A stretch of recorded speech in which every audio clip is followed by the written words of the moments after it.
All right, let's dive into one of the most talked about books out there, Atomic Habits by James Clear. Now, if you've ever made a big promise to yourself, like a New Year's resolution, only to watch it completely fall apart by February, well, this one's for you. We're going to break down this super powerful but simple system for building good habits and, maybe more importantly, kicking the bad ones to the curb. So let's just start with the big question, right? The one we've all asked ourselves. Why is it so ridiculously hard to stick with the changes we want to make?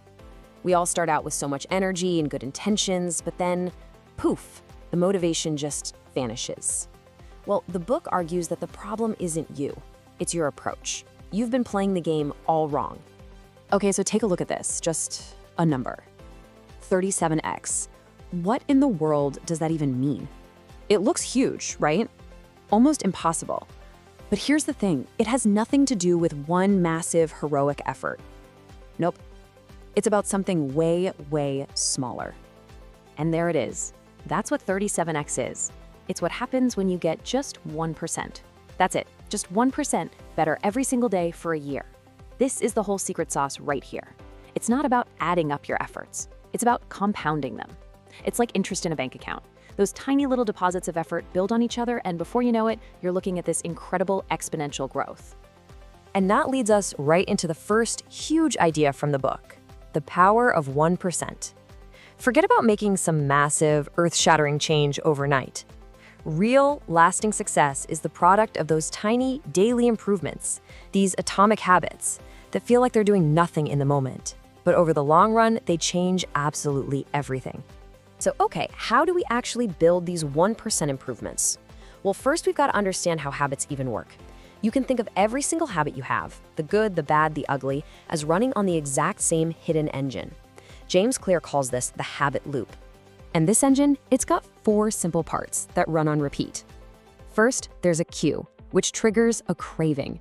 That craving is what pushes you to a response, and that response delivers a reward. That's it. Cue, craving, response, reward. This simple little loop is the invisible architecture behind basically everything you do automatically. Let's make this super real for a second. The cue, your phone buzzes on the table. The craving, instantly you get that little pang of curiosity. Who is it? What's going on? The response, you grab your phone and unlock it, and the reward, curiosity's satisfied. You know what's up.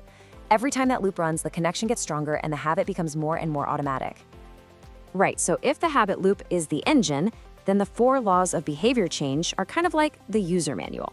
This is the fun part. This is the step-by-step guide to basically hot wiring that engine so you can build any habit you want. Let's get into it.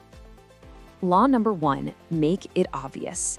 This one is all about targeting the cue. And here's the key insight, and it's a big one. Your environment is almost always stronger than your willpower. You can't act on a habit if the cue for it is invisible. So what does this actually look like in real life? Simple. You want to go to the gym in the morning? Lay your workout clothes out right by your bed so you practically trip over them. Want to eat more fruit? Don't hide it in the fridge. Put a big bowl of apples right on the kitchen counter. You want to make the cues for your good habits totally impossible to ignore. All right, law number 2, make it attractive. This law is designed to hack the craving stage.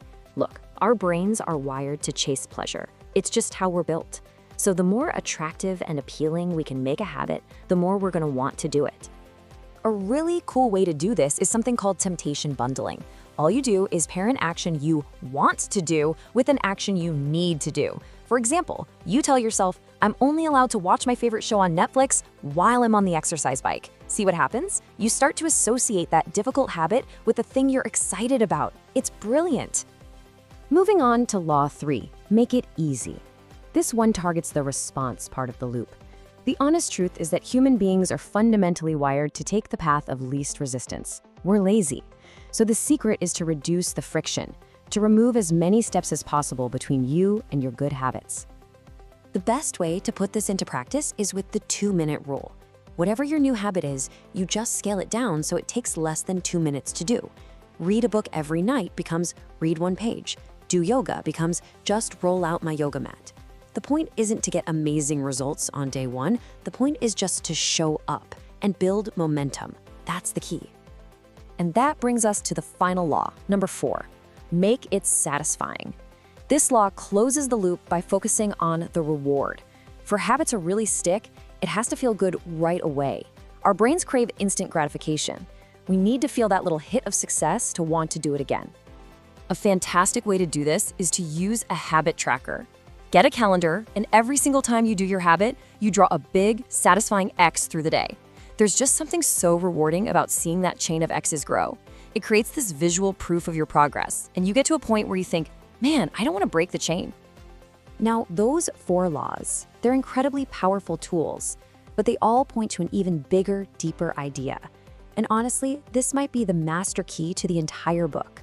True change isn't about what you want to achieve, it's about who you wish to become. Just look at the difference here. It's subtle, but it's everything. Instead of saying, I want to run a marathon, which is just an outcome, you start thinking, I am a runner? That's an identity. And when you adopt that identity, your daily choices start to take care of themselves. You're not forcing it anymore, you're just acting in a way that's consistent with who you are. And this quote from the book just says it all, perfectly. Every small action is a vote for the type of person you want to become.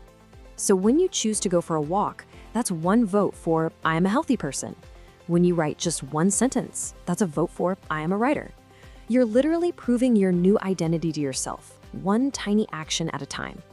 So if we had to boil this entire brilliant book down into one single takeaway, it would be this. Focus on building systems, not on chasing goals. It's about shifting your entire perspective away from the finish line and falling in love with the process. This is hands down my favorite quote from the whole book. You do not rise to the level of your goals. You fall to the level of your systems. Just let that sink in for a minute. Your goals are great for setting a direction, but it's your systems, those tiny daily habits that actually get you there. Winners and losers often have the exact same goals. The winners just have better systems. And that's pretty much the whole philosophy in a nutshell. Stop obsessing over the outcome. Stop staring at the mountaintop.